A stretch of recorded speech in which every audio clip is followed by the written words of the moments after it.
it's our last activity for the year. I'm going to show you how to draw something, and then I'm going to let you choose how you finish it. We'll talk more about it as we make our art. So gather something to draw with, and let's get started. Okay, so today I'm going to teach you how to draw a butterfly. And at the end of this video, I'm just going to leave it just as my lines, but I want you to do more. We'll talk more about that in just a minute. First, let's draw the butterfly. So to draw a butterfly, we're going to start with the body. And actually, insects, which a butterfly is just really an insect, have three body parts. They have a head. So I'm going to draw the head very kind of small. And by the way, you can draw this with pencil, marker, crayons, whatever you happen to have at home, that's fine. And the middle part of the body, just drawing kind of an oval. This is called the thorax. And at the very bottom, the butterflies have kind of a long, thin body. This is what we call the abdomen. So we have the head, the thorax, and the abdomen. You can draw eyes on here.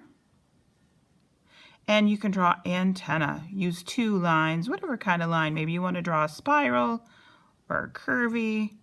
That I will leave to you, okay? Now, if you want this rather to be a moth, I'm also okay. Notice how small I made the body. I left plenty of room for the wings because the wings are what are very important on the butterfly, and they're kind of the biggest part. So we're going to skip the legs because you won't be able to see them the way we're drawing the wings.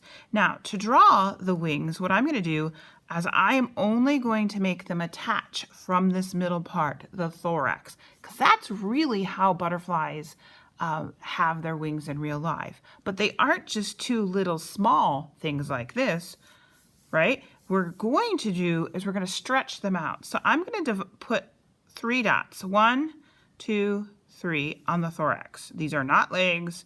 This is just where I'm going to start drawing each of my wings.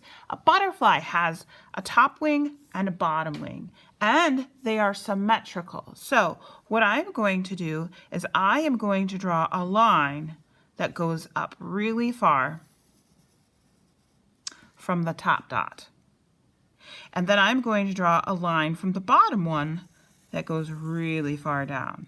Now I'm going to try to match that over here. Sometimes I like to use my finger to kind of place where that line should go.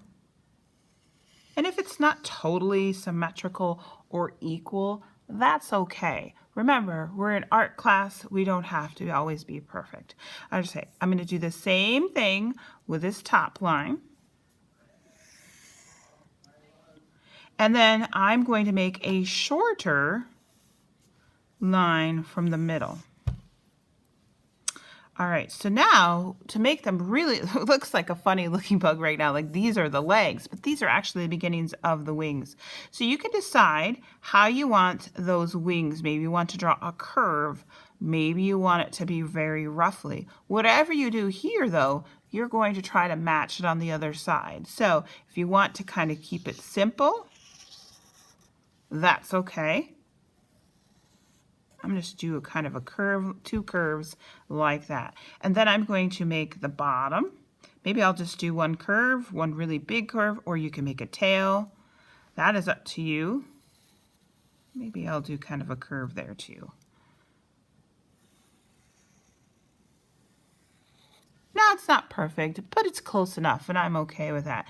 Now that you have the wings drawn, you can actually add some other designs in here. And if you look closely at butterfly wings, you'll notice that there's kind of some lines, almost like a leaf has some veins in it. Sometimes they have spots on them, trying to fool predators into thinking that they're a bigger animal with eyes. And so you could draw a circle, maybe another circle so it does look like an eye. And I will do the same thing on the other side. You could draw some of those lines just to kind of break up the space. Maybe you would like some more spots. Maybe they have some spots to help them camouflage. You can make some designs, of course, on the top. Remembering whatever you do on one side, try to match it on the other.